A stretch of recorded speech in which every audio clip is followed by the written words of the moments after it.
Dizziness often comes up as one of the most frustrating things to assess. Why do you think dizziness is so challenging? When a patient comes to me and says they're dizzy, the very first thing I do is understand what they mean by dizziness.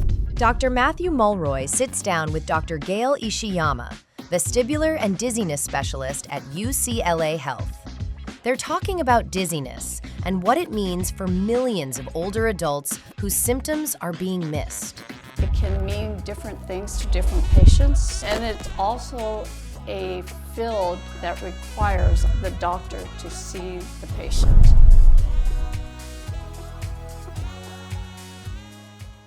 Welcome everyone. My name is Dr. Matthew Mulroy. I'm a geriatrician at UCLA. Today we'll be speaking about one of the most common and challenging complaints to assess, and that's dizziness. I'm joined by Dr. Gail Ishiyama from UCLA Health, who's a specialist in this field. Dr. Ishiyama, thank you so much for being here. Thank you. Thank you for inviting me. To start off with, could you tell us a little bit about the work you do and how you became interested in this field? So I started out with an interest in neuroscience, and in the very start as my fellowship coming out of, actually did 2 years in general surgery and decided I was more interested in neurology. And I started working in neuroscience, and I was very interested in understanding the vestibular system and how the vestibular system works. So one of my first fellowships was actually doing neurochemistry to understand the vestibular system and how it works. And I did a fellowship with Dr. Robert Balow, who is now retired, world-renowned specialist in dizziness, and actually was the first to develop the testing of the vestibular system in the video nystagmography, and also the first to understand that vertigo can come from migraines, the whole idea of vestibular migraines, and was one of the first to learn about the treatment of benign positional vertigo, which is always amazing for the patients. They feel like they're cured of their vertigo.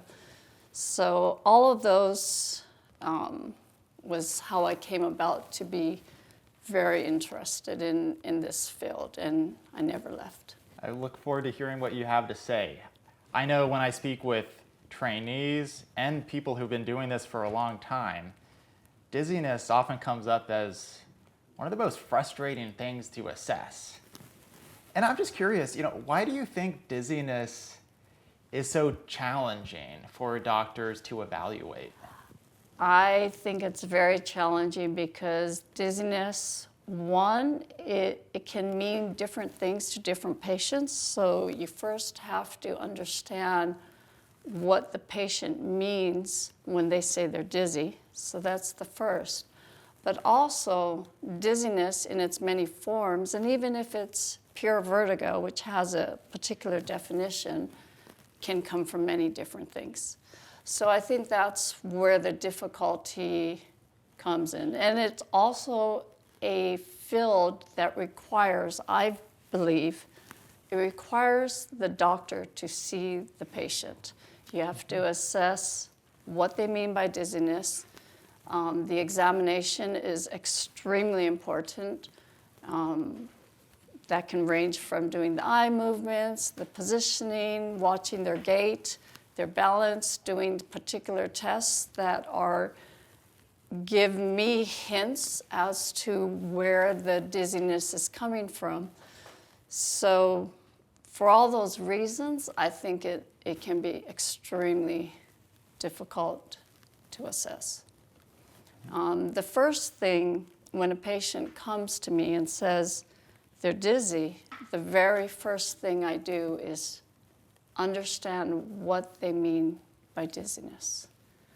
So I might ask them, does it feel like the room is spinning? If you're seated still, does it look like the room is spinning around you or the room is moving, because there is, besides rotational vertigo, there is what I call to and fro vertigo, which it looks like the room is moving to and fro. So that's a vertigo. And that has a particular set of diagnoses or issues that can cause that type of vertigo or that type of dizziness, meaning where there's actually movement of the environment. If they say, I feel dizzy when I stand up and I try to walk, I always ask them, well, do you feel dizzy if you're seated or if you're lying down? And they might say, never, never. I'm perfectly fine if I'm seated or I'm lying down. But the minute I stand up, I feel dizzy. So then it's a question, is it their balance? Is it their gait and balance? Or is it that they're lightheaded? So it could be either of those. And then that diagnosis then leads to different causes. So if they're lightheaded, it would be when they first stand up, very often. And they feel like, then I ask, do you feel like, you might faint, or you feel like things are kind of widening out? And that's a hint that it might be from lightheadedness, which could be the orthostatic, which is very common in the older population, that it's an orthostatic type of blood pressure drop that's causing their dizziness, what they call dizziness. Sometimes what they say is, when I walk, I feel like I'm unstable. And that's a gait instability, and that has a whole different set of types of diagnoses that would be associated with. So those are the questions that I ask the patient. Then once you've narrowed it down to vertigo, let's say, for example, then you have to ask, how long does the vertigo last? What triggers the vertigo? So if they say, for example, when I get up in the morning, I get this brief room spinning vertigo. It usually doesn't last too long, and then it settles down. And then I go back and I lie back down, same thing. And that has, as you know, the very common cause, likely, and this often happens when they get up in the middle of the night to use the restroom. That's often the benign positional vertigo. So those are, you have to lead the process of the history taking to the answer of what's likely causing the dizziness. Yeah, it sounds like this is a situation where the history of present illness is extremely important. And I'm wondering, sometimes we see patients who have dizziness that lasts for longer periods of time. Perhaps their vertigo episode is lasting for several minutes or more. Does that rule out BPPV? It doesn't rule it out. This is very, it's a very complex to explain, but you can have what the classic BPPV is in the posterior semicircular canal. The little crystals, the otolithic crystals, have fallen off of the sacroiliacal and then fallen into the posterior semicircular canal. So that will create less than 1 minute. It was actually timed, 240 patients, and every single one was less than 1 minute when it's in the posterior canal. However, if it's in the horizontal canal, and I call that the horizontal variant, it can be quite long-lasting, up to 3 minutes. Similar to the posterior canal, it should only be triggered by position, a position change. So lying down, turning to the right, turning to the left would be the horizontal, where you're supine without the head extended back. And the classic, what's called the Dix-Hallpike maneuver, is to diagnose in the posterior circulation. Now, there is a separate type of vertigo. So if the vertigo is spontaneous, meaning there was no position change that triggered it, and it lasts about 3 minutes, in my mind, that is a TIA until proven otherwise, meaning what we call transient ischemic attack, a brief loss of blood flow to the circulation. If vertigo is caused by a decrease in blood flow, it's always in the posterior circulation. So a common error that I see is doctors they'll think about a TIA or a stroke, but they order a carotid ultrasound. That doesn't evaluate the posterior circulation. So you could still miss a TIA or a potential warning sign of a stroke if you only evaluate the anterior circulation, which is the carotids. So a TIA in the posterior circulation, very classic, would be spontaneous onset of 3-minute vertigo spell, and then it just stops. And that is often the first presentation of an impending posterior stroke. What imaging would you consider in a case like that?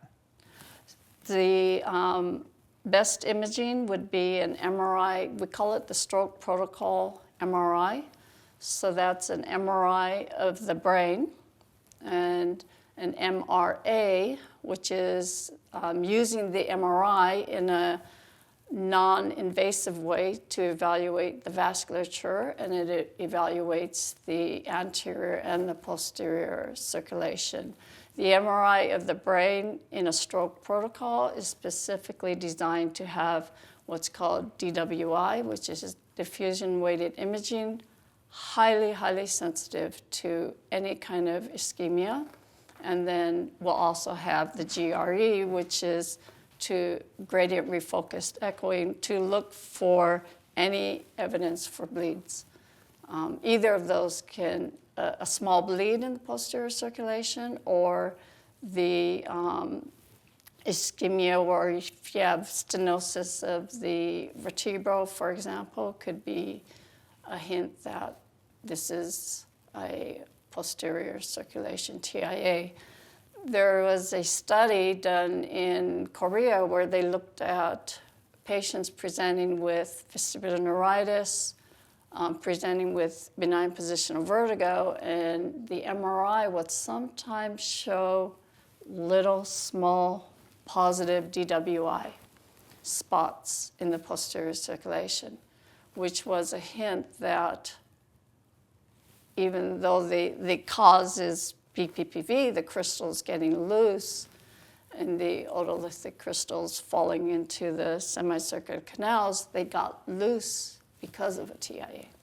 So that's always in the differential. Even with your straightforward benign positional vertigo, if the patient is a very high vascular risk candidate, I sometimes order MRI just to rule it out, especially if they've not had issues before in the past. Yeah. That's very helpful. So if we're concerned about a TIA, we're going to an MRI stroke protocol, skipping the carotid ultrasound. I want to come back to your evaluation of dizziness as a whole, and you mentioned orthostatic vitals. You know, there's different cutoffs that are used to determine if orthostatics are positive, and I'm wondering, you know, what drop in blood pressure do you consider to be, you know, high enough to impress you as a cause for the dizziness? So I actually usually do not actually do the orthostatics myself. That's usually done by the primary or by the cardiology, because you have to do them precisely to have an accurate assessment. So usually if I suspect that it might be orthostatic, then I will put that in my assessment and refer it back to cardiology to assess and evaluate and also to treat, because they would be the best position to, how to treat it. I can tell them in the meantime to, hydrate really well, and I have certain criteria of what is good hydration. You can look at the BUN, blood urea nitrogen, to get a hint if they're not telling the truth and they're actually not hydrating well. And compression stockings, I usually recommend those. And they have to be actually, I think, prescribed. I prescribe them and I send them to a place where they actually measure the leg, the thigh, and make sure that it's fitted properly. So those are the measures that I always recommend when I suspect orthostatic hypotension, but I don't actually do the measurements myself because I think they have to be accurately done. What do you tell patients for hydration? What recommendations do you give them? So what I have heard, and it does seem to work well, you take the weight in pounds and you divide it in half, and that's the number of ounces to have. And then I tell them for coffee, you don't have to subtract it, but it doesn't quite count as a hydration because they think you have to subtract it since it's a bit of a diuretic. And food, like if you're eating, lettuce and things like that, which have high water content, then that's also included. The other issue is if they do a lot of exercise and they're sweating, then they have to kind of replenish a little bit more than that, their hydration. And sometimes need to really watch the electrolytes as well. If you can drink too much water and actually have your sodium level become a little bit low, and that will itself can produce dizziness. And now when we think about the physical exam, you mentioned the Dix-Hallpike, and I'm wondering, do you think that Dix-Hallpike is underutilized by clinicians? Absolutely, yes. I mean, even if a clinician doesn't feel comfortable doing the full, what's called the Epley maneuver, of which the Dix-Hallpike is the first move of the Epley maneuver, just by virtue of the clinician doing the Dix-Hallpike, when the patient is complaining about the vertigo, and it sounds like BPPV, if they've done that maneuver and the patient, they will remember it usually if they get vertigo. Even if they don't feel comfortable doing the whole Epley, when I look at the note and I see, and the patient tells me, I went to my primary care, they put me back, oh my goodness, I was so dizzy, then I know that's highly likely it was BPPV. And that can be reassuring because that tells me that was the cause of vertigo, at least at that moment. And sometimes they come to me and they're already, I call them, oh, you're already cured, because I position them back and they don't have the vertigo. And they said, oh yeah, about a month ago, it stopped and the primary care had put me back and did some things and it got better. And then I know that's highly likely to have been BPPV. And I'm very careful about what I write in my summary as to what I think it is. If I see the benign positional vertigo, so I do the Dix-Hallpike and I see it, then I can feel absolutely assured. There's nothing else that will produce that type of nystagmus. Nystagmus, when the eyes move a certain way, there is no other way to create that nystagmus. Even if you wanted to voluntarily, it's impossible. So I know that that's the cause of their vertigo. If I don't see it with my own eyes, then I have to trust, prior documents. And usually the patient remembers quite well when they got really dizzy being positioned back into the Dix-Hallpike. I sure would like to use that test more. This issue I went into is half the time the exam room, either the chair is right up against the wall, it doesn't recline all the way, or maybe my patient's frail and they have neck pain when we do the maneuver. Do you have any suggestions to someone like me who's maybe looking for alternatives to the Dix-Hallpike? So there is an alternative if you have a table, and that is, I have had to do alternative positioning when there's a lot of neck stiffness. And so I call it the sideline maneuver, which is you have the patient, let's say you think it's on the right side, you have them lying on the right side, and they put their head back. So that's kind of an alternative to the Dix-Hallpike, where you don't have to have extension of the neck back. Sometimes when patients have had surgery of the neck, they cannot extend the neck back. So that's what I do, and then I just have them roll from the affected side to the other side and then sit up. And then I can recheck it and see if that side lying position still creates vertigo. And usually I can do that to reposition the crystals. That sounds like an incredibly useful alternative for many of us. Absolutely, yes. So we talked about some of the common causes of dizziness, such as BPPV, orthostasis.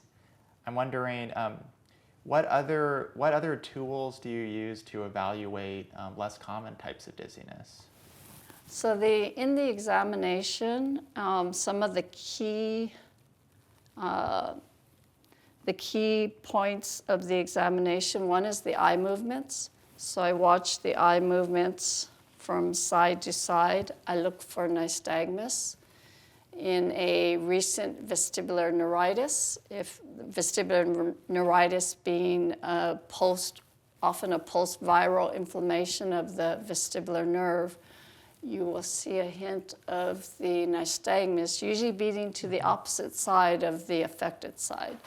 So that's part of my evaluation is the eye movements. And then I always check the ears to look for, sometimes I've diagnosed otitis media, and that was what was causing the patient's dizziness, was active otitis media.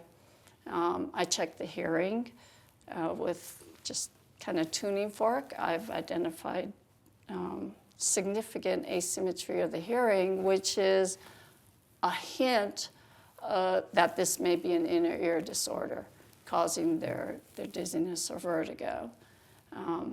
I always check for ataxia, so that's where you have to do the rapid alternating movements, and you're looking for dysdiadochokinesis. And then the gait, which I do. I always check the gait and balance, the Romberg, walking on tiptoes, walking on hills, and I do something that's called the Fukuda test, which I'll explain. But it's important to do that before you do the positioning. In case they have BPPV, once you do the positioning and cause the intense vertigo, then sometimes the gait and balance is going to be off. So I always do the gait and balance testing before the positioning. Positioning is always last, always in my exam. Gait and balance, so check casual gait, have them turn around and see how they turn. There's something called turning in block, which is like making little steps as you're trying to turn, which is a Parkinsonian feature. And then I have them walk on their tiptoes, and also is the gait wide-based. Wide-based gait can be a sign of ataxia, cerebellar ataxia. Have them walk on their tiptoes, which in many cases will bring out, if they have a vestibular lesion and they're pretty well compensated, but not fully, then sometimes the tiptoe walk will bring it out. You can see that they're having a little bit more difficulty. Or heel walk, walking on their heels. Obviously, this is geared towards somebody who's pretty ambulatory to start with. And then the tandem walk, which is walking on a straight line. That's very sensitive, but not very specific. Almost any gait imbalance will have a positive tandem walk. A vestibular problem will have a positive tandem walk. Parkinson's, so any disorder would have a positive tandem walk. And then the Romberg test is putting the feet together and having the patient close their eyes and see if they're able to maintain their stance. And that has several aspects to it as well. If they close their eyes and they go from being pretty stable to unstable, then that's either from proprioceptive loss, which is often the cause of imbalances, actually having the sensory loss in the feet. Because the three things that tell you, I call it, what I say to patients, there's three things telling you where the floor is and where the walls are, and this kind of 90-degree angle to help you walk. The three things are your inner ears, the proprioception in your feet, and your vision. So if you close the eyes, you've removed one of those three things, and then if they fall, it's usually either the vestibular system or it's the proprioception.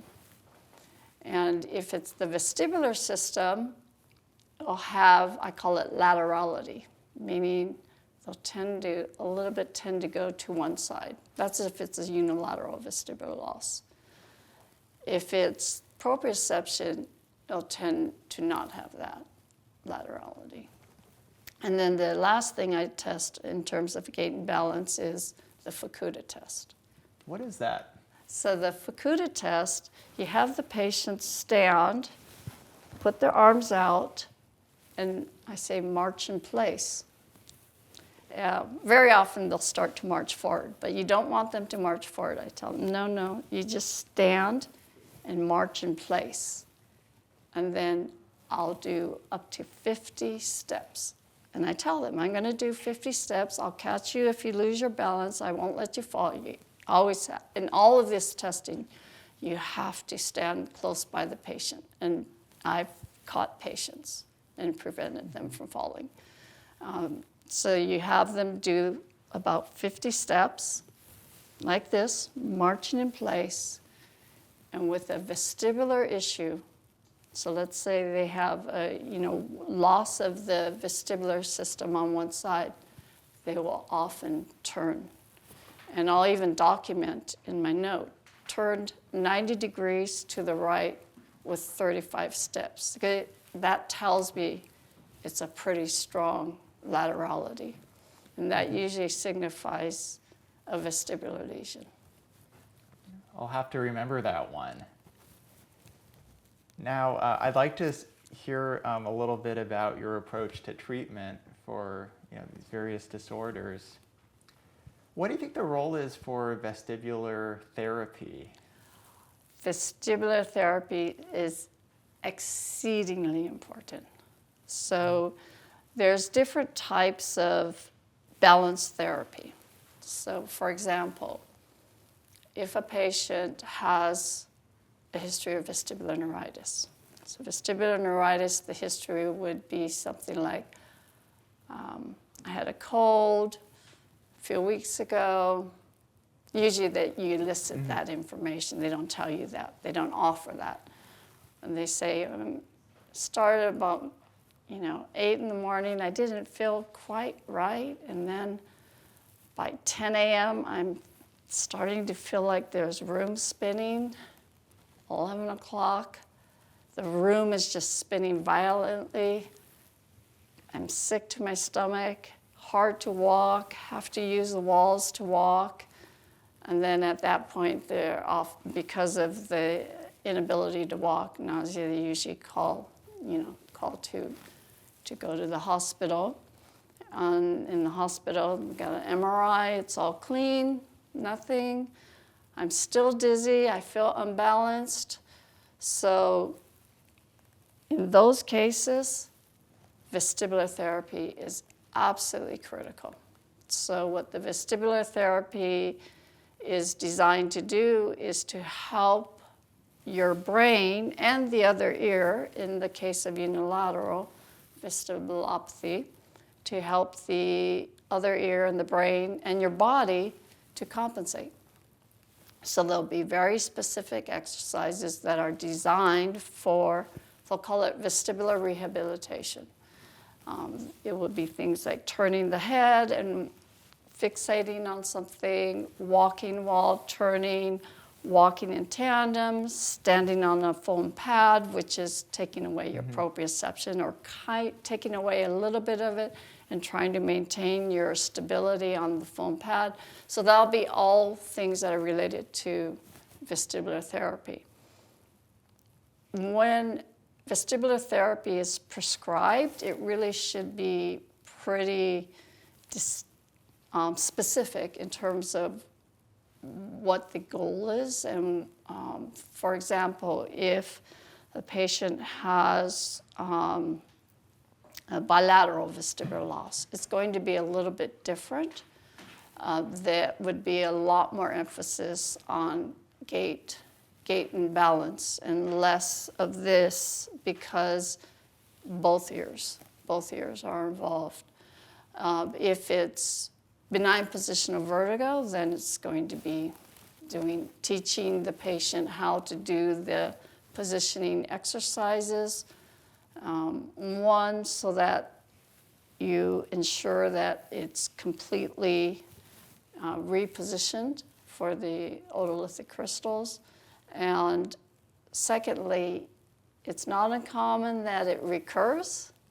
And if the patient knows how to treat it, they'll actually do it. They can do the maneuver themselves and save them a trip to the hospital or save them a trip to the doctors. Yeah, that's what we all hope to avoid. Are there any other treatments you'd like to plug for chronic dizziness or vertigo? Well, I think just general gait and balance. So for example, one of the most common causes of imbalance for older patients, I call it multifactorial. So it could be there's some sensory loss in the legs. There's some loss, in fact, we did studies on that, how much hair cell loss and there is with age. There is just like with presbyopia and the different, as we're older, there is loss of neurons. So that can be part of it. Hearing loss, always correct hearing loss. So it's these multifactorial causes, and gait and balance physical therapy works really well for that. So that's just strengthening your legs, strengthening your core, working on things that are good for the balance. My patients really like Tai Chi, yoga, the slow yoga, meaning where you have to do balance positions like the tree pose. So those, Qigong, so those are very good to help reinforce the balance exercises. It's like a fun way to do balance exercises. But I usually recommend they start with physical therapy, and so they can work on exercises that also help to strengthen the legs, and also to be aware of what situations would make them tend to lose their balance, and so things to watch out for. So patients that have bilateral vestibular loss, we have to warn them about swimming. Swimming can actually be dangerous if you have bilateral vestibular loss, because if you go underwater, you lose your sense of orientation. You don't have vision. You don't have proprioception because all the water feels the same on your body, and they can literally become disoriented and not know which way is up. So I always warn patients about that for the bilateral vestibular loss. Climbing ladders, not a good idea. Climbing ladders while pruning a tree, definitely not a good idea. So dark. The dark, for patients with vestibular disorders and proprioception loss, the dark is always where they will often lose their balance or have a fall. So I tell patients to light up the hallway when they get up at nighttime and they need to walk to the bathroom. Make sure the hallway is lit, because that is a very easy place to lose the balance, and also to use caution. Even after using the restroom, you can get a vagal response, and it's almost like the blood pressure drops. So I tell them to use caution with that, and have the place well lit. And if they're going out, make sure they have some source of light, which is not a problem now because of cell phones. And the cell phones have a flashlight on them. I'm hearing there's a lot of overlap between treatments for vertigo and fall prevention. Absolutely, yes. So I think that for fall prevention, that is absolutely clear that physical therapy is a very, very important intervention. Dr. Ishiyama, I think we have time for one final question. I'd like to know if there is one thing, one misunderstanding or misconception among clinicians that you would like to highlight or dispel. Not a misunderstanding, but one of the things that I'd like to bring up that I think is very important, that I think often gets missed, is the importance of hearing. As the multisensory, the importance of having, all of what I call it is all of your senses to be working the best possible. And the vestibular system is a sensory system. And so that's why it's so sensitive in people with migraine. So the hearing is becoming recognized for its importance for prevention of dementia. So I think it's very important in my field, because hearing is so closely located to the vestibular system. I always test hearing. I always ask about hearing, tinnitus, hearing loss, ear fullness. That's a part of my interview. And very often it hasn't been recognized. So I've had patients that come and have really pretty bad hearing loss, and it hadn't been recognized.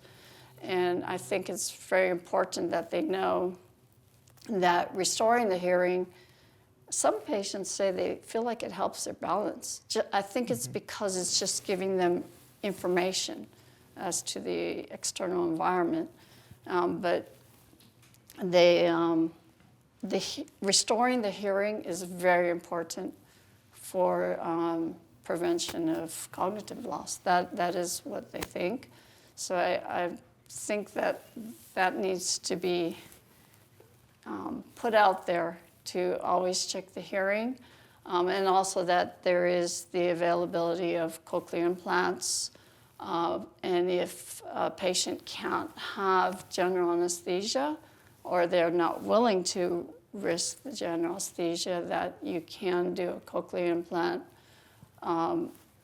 with a underlocal, with a surgeon who is capable of doing that. So that's I think that's very reassuring for a lot of the older patients who are afraid to have general anesthesia, that you can do a cochlear implant under local. We just published a paper about that. That is very exciting and good news for our patients. Yes. Dr. Ishiyama, thank you so much for joining us today. Thank you. Thank you for having me. It's my pleasure.